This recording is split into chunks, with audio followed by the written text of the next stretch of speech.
I have done a couple of dozen quilting tutorials here on YouTube, and they've gotten hundreds of thousands of views. I have been able to kind of gather up and figure out some of the most common mistakes for beginner free motion quilters to avoid, to be able to make beautiful quilting designs on your own quilts so you don't have to send them out to a long arm and you don't have to just do straight line quilting or stitch into the ditch or something like that. So in this video, I'm going to be sharing with you 10 of my top mistakes to avoid as a quilter. I have a bonus one at the end that you might want to stick around for. Thank you for clicking on this video. I hope you enjoy it. And hello, if you haven't met me before, my name is Miriam and I talk about all kinds of quilting things here on YouTube. And today's video, we are focusing on quilting, the actual act of quilting the quilt, which is stitching the quilt top, the whatever substrate you choose for the center, so the batting, and then the back of the quilt, and stitching those together is called quilting, just in case you didn't know. Let's just jump right into it. I'm really excited to get into these with you guys. Number one is you are not basting your quilt properly. No matter what style of basting you choose to do, I personally am a huge fan of using school glue, Elmer's school glue, for my basting. It's non-toxic, it's really easy to apply, and it washes out really well, and it holds your layers together. I know with pins, the fabric and stuff can kind of shift a little bit, and that can be very annoying, and that can cause major issues when you are quilting, especially if you are quilting on a small domestic machine. That's how I learned, and I was pin basting before I learned about glue basting, and it just drove me crazy. I would get, the top would look fine, but then the back, there would be those annoying little folds or puckers, and it would just, it would drive me crazy, really. So I really enjoy glue basting. I've done a video on that. If you're interested, I'll link it in the description box below. But anyways, that is a big mistake that people make, is just not basting properly, not taking your time to make sure that your layers are extremely smooth. No matter what method you decide to use to baste, you really want your layers to be really smooth, so then when you are maneuvering the quilt in your machine, that it is, you know, not shifting and not getting folded. So that's my first mistake that you want to avoid. You really want to make sure that when you are basting, you are taking your time and making sure that the layers are laying nice and flat. Whether you're pin basting, glue basting, thread basting, if you're basting by hand, that is a rule regardless of basting method, okay? Number two, not practicing before you just jump right into quilting your actual quilt. This is something that I was guilty of in my beginning days, of just kind of being really excited to try a design and not practicing at all, and trying it on the actual quilt that I want to do the design on, and then having to go back and pick all of those stitches because your first try probably is not going to be perfect, right? So that's another one. Practice, practice, practice. If you've watched my tutorials before, I actually like to start practicing on paper with a pencil or a pen. And that really helps kind of get you used to the movements that you're going to be making. So you can kind of see the order in which you want to move the needle or move the fabric under the needle. And you're also kind of starting to learn that muscle memory for your hands and your brain kind of connecting and moving the pencil, you know, on the paper. But then when you bring it to your machine, you're actually moving the fabric under the needle, right? But it's kind of the same concept, and the practicing on the paper really does help, especially figuring out the route that you're going to take with the stitches. So I highly recommend that. Then once you've kind of figured that out, then create a small quilt sandwich. It doesn't have to be huge. I would not make anything small. I wouldn't make anything smaller than like a 12-inch square. Honestly, it's so much easier to quilt something very small than it is to quilt a larger quilt. So if you're planning on quilting a larger quilt, I would recommend to go ahead and make a larger quilt sandwich. Maybe make a 36-inch square small quilt that, you know, if it turns out well, you could turn it into a wall hanging or a table topper or a baby quilt or quilts for your dog, whatever. It really, that's all part of it. That's all part of the technique, is learning how to move that larger piece of fabric under the machine. So practice is very, very important. And really, practice does, you will improve if you keep practicing. Number 3, not covering or lowering your feed dogs, depending on your machine and kind of what it will allow you to do.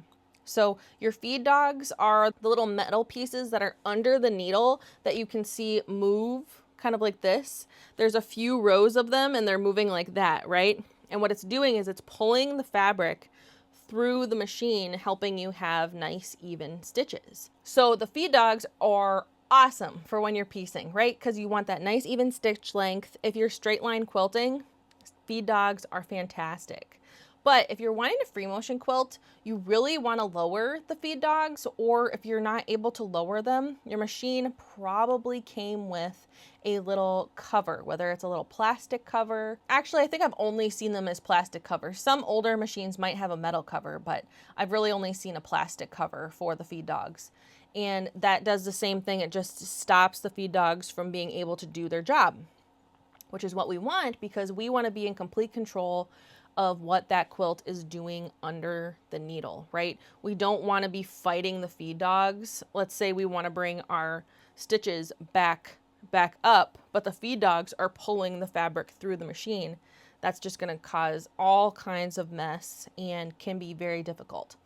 I have heard a few quilters say that they like to leave their feed dogs up while they free motion quilt.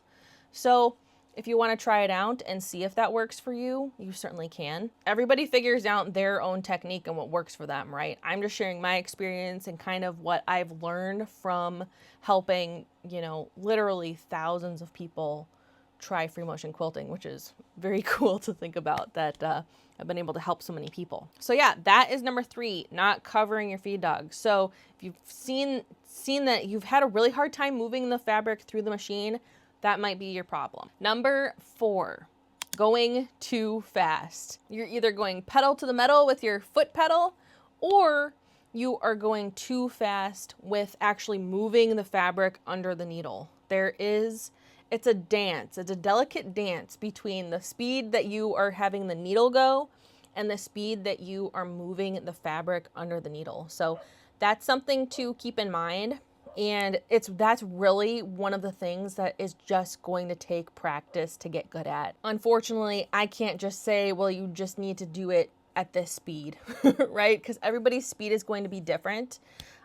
Some people like to go pretty fast. Some people like to go pretty slow. So it just kind of depends. But that's something to keep an eye on, is if you are getting skipped stitches when you're quilting, or really long stitches and then little short stitches and then long stitches, that's probably because you are just moving the fabric too quickly under the needle. You really want to have a nice steady speed. And for you, you can figure that out. It's just going to take a little practice, okay? Kind of going along with that, for number 5 is going too slow. Same thing, having the needle going too slow or moving the fabric under the needle too slow. This can cause that kind of nesting or thread bunching on the back of the quilt. That's a big thing too. So that's another thing to really keep in mind. That speed, you just gotta find your sweet spot with the speed, okay? Again, if you've watched my tutorials, I go pretty slow compared to, you know, other quilters on YouTube. I kind of like to take my time. Quilting is a very kind of fun, creative, therapeutic moment for me. So I kind of like to take my time with it, and I don't like to speed through it. I also want my stitch length to be very consistent. So I just take it nice and slow. I have fun. I turn on some music or a podcast that I want to listen to, and I just enjoy the time. Just pay attention to your speed and figure out what speed is best for you. Number 6 kind of goes along with those, And that is, some quilters do not stop when they need to shift their hands or their fabric. So this is something that I think I point out in every single one of my tutorials. If you need to move your hands, even if it's just a little bit, stop. Completely stop the needle, shift your hands, adjust the fabric, and then continue on. Even if you're just doing like a micro movement with your hands, that can cause kind of like a funky little stitch. I think if you've tried free motion quilting, you know what I mean.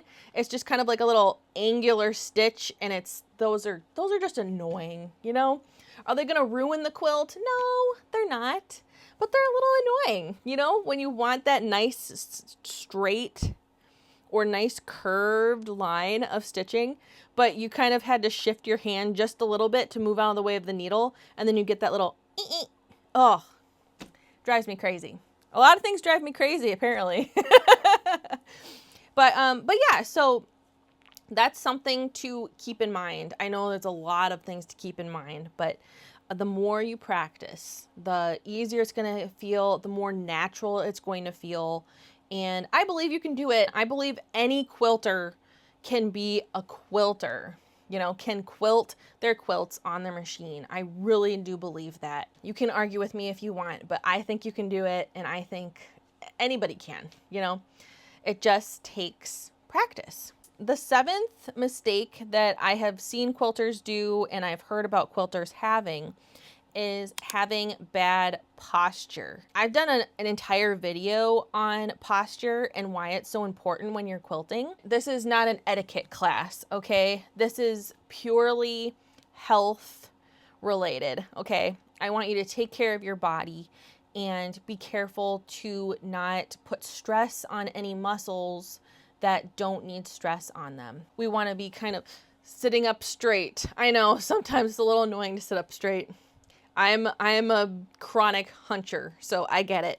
But really sitting up straight, having your arms at about a 90-degree angle, that really helps for longevity with quilting. You could quilt all day if you have the right posture. You know, you're not going to get sore after a half hour, 45 minutes. Now, I do recommend taking breaks though, okay? Don't sit at the machine for 8 hours quilting. Please don't do that. That's not good for your blood flow.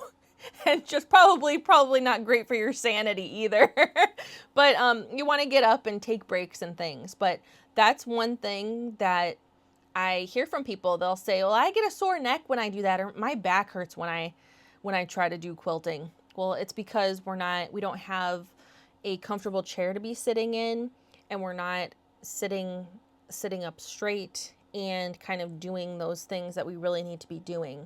If you want to watch that good posture for quilting video, I will also link that in the description box, okay? So you can watch that after this one, because I really liked that video. It's a really good reminder to take care of your body. Let's get into the meat and potatoes of probably the biggest mistakes that I see in quilters. Yes, there's some technique issues that we've talked about. You move too quick, you move too slow, you're slouching, you know, oops, I forgot to put my feed dogs down. There are many technique type mistakes, but some of the what I believe are bigger mistakes that quilters make. Number 8 is comparing your quilting to the professionals or to long armors. We are probably not going to be able to do what a long armor can do. At least not at the beginning. I can't do what a long armor can do yet, right?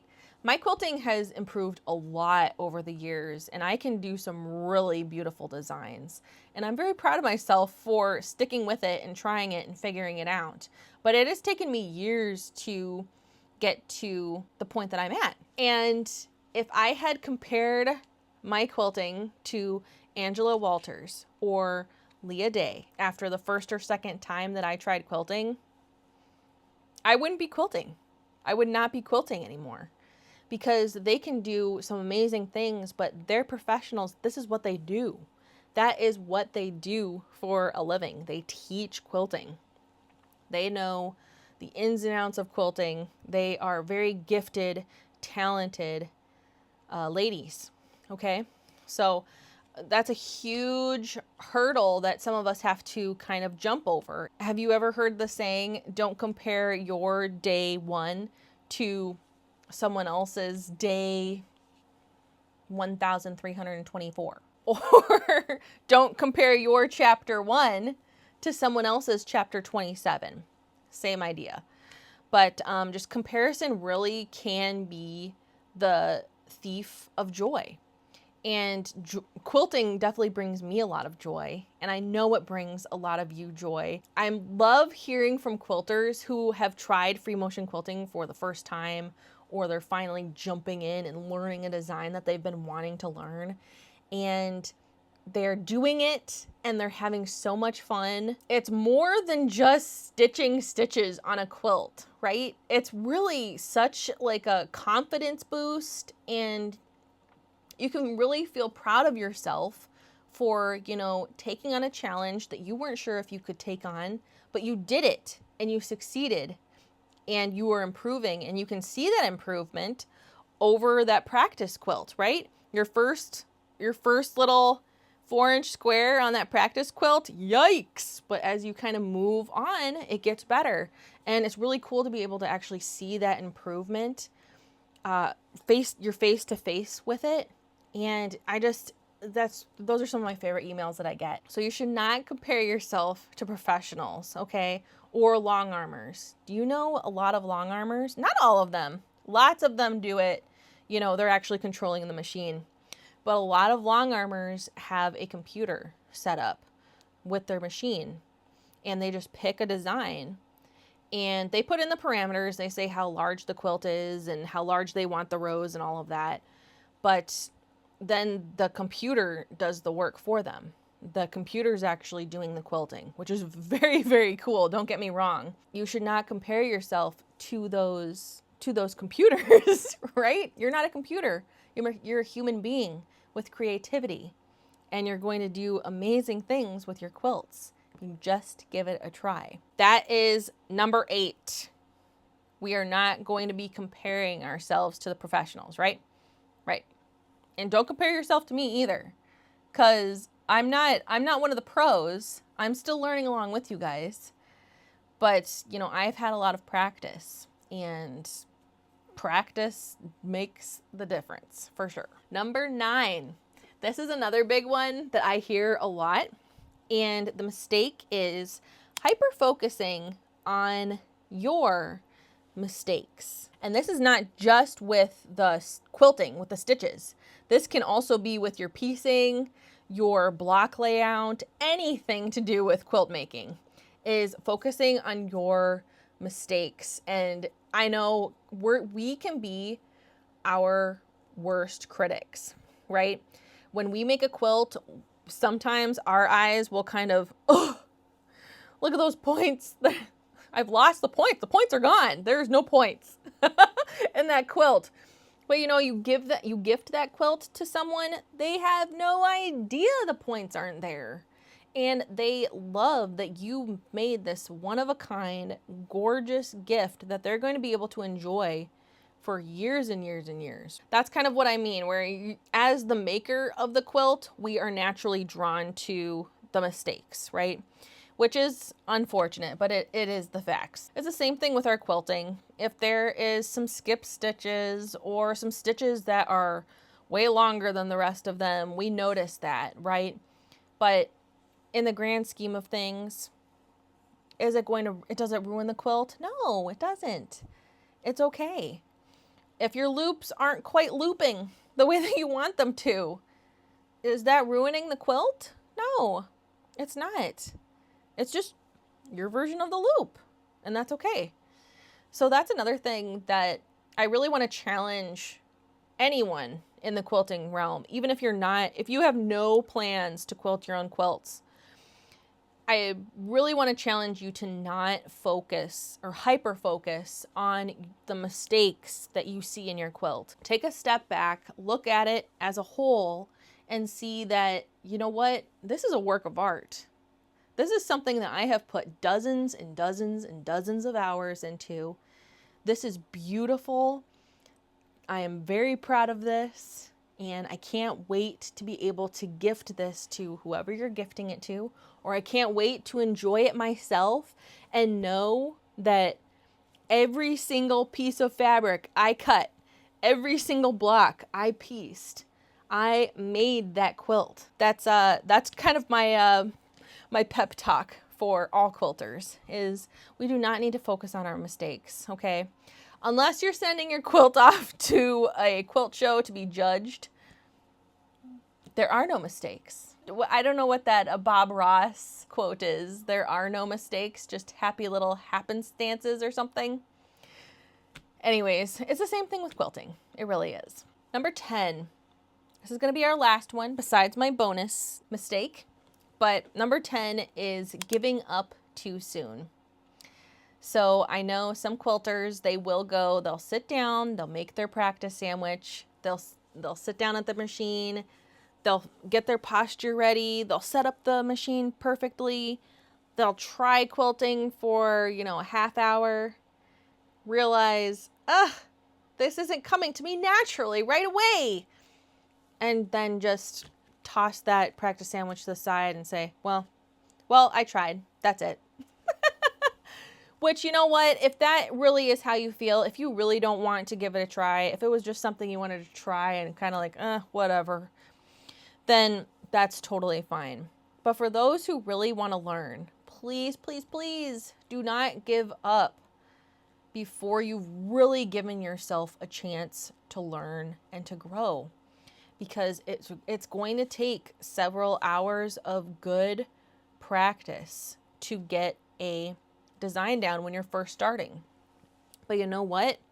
Once you start practicing and get a few designs under your belt that you can just do, then it starts getting easier because the muscle memory between your brain and your hands gets way better, and you kind of understand the movements, especially if you're practicing with some curves and things. You just kind of naturally are able to do those movements, and it gets a lot easier. That skill will develop. So I know the first few times you're going to try, it might not look how you want it to look, okay? And that is okay. It's probably not going to look how you want it to look the first few times you try. If you guys watched my free motion quilting challenge back in December, I attempted feathers for the first time on camera, which was very stressful, and they did not look very good. They did not look very good, and that's actually a design that I'm going to try to learn this year. It's one that I've always loved the look of, and I really want to learn how to do them. So I will be doing more videos on that and kind of trying to learn. That's one design that I've seen, and I think, ooh, I really want to learn how to do that. And it's going to take some practice, and I can do so many other designs. I've done dozens of other designs, and I've done tutorials on them even. I've gotten so good at them that I'm able to give tutorials on them. But the feathers really got me. But I'm going to get them back, and I'm going to learn how to do them, and it's going to be so much fun. That's, again, some encouragement. Please do not give up too soon, because you might just be on the cusp of getting it. You might just be a few inches away from it clicking in your mind, oh, I need to be doing this, or this is the speed that I should be doing it. And that's what I want you to remember when you are practicing. It is going to get better. All right, the bonus, the bonus mistake that I see quilters make is not starting, not even giving it a chance. I've gotten emails from people, dozens of emails from people saying, oh, I just love your quilting. I could never do that. And I always try to email them back and be like, you can do it. Please just try it. Please just try it. Just a little bit. You don't have to do an entire quilt. Just do a little practice, because you're never going to know if you can do it unless you try. So not starting is kind of a big mistake, I would think, right? I'm just so passionate about it. If you couldn't tell, I want everybody to try to do some free motion quilting. Even if you just do like small pot holders or something, it doesn't even have to be an entire quilt. But if you could practice on some smaller things, maybe you make a tote bag and you want to try some free motion quilting on it, that would be a great practice project. That's another mistake that unfortunately I see some people make, but you know what? I understand, because I understand that it does look intimidating. It's intimidating trying to learn something new. But you know what? You've done this before because you're a quilter. You weren't always a quilter, right? You didn't know how to quilt before you started quilting, but you started learning how to make quilt blocks, right? You learned how to do a 1/4 inch seam allowance. You learned how to press your seams. You didn't know how to do that, but you learned how. And free motion quilting is just another extension of that. It's something that needs to be practiced and learned, and I think you can do it. I really do. That was my top 10 mistakes that I see quilters make. Thank you so much for watching. Again, if you want to see those other videos that I mentioned, I will link them in the description box below. If you want to see my quilting tutorials, I've done a bunch of them. They're on my channel. I've done multiple playlists. I will link those down in the description box. Lots of beginner-friendly free motion quilting designs. That's important for us beginners, right? I hope you have a beautiful rest of your day. Thank you so much for watching to the end of this video, and I will talk to you very soon. All right?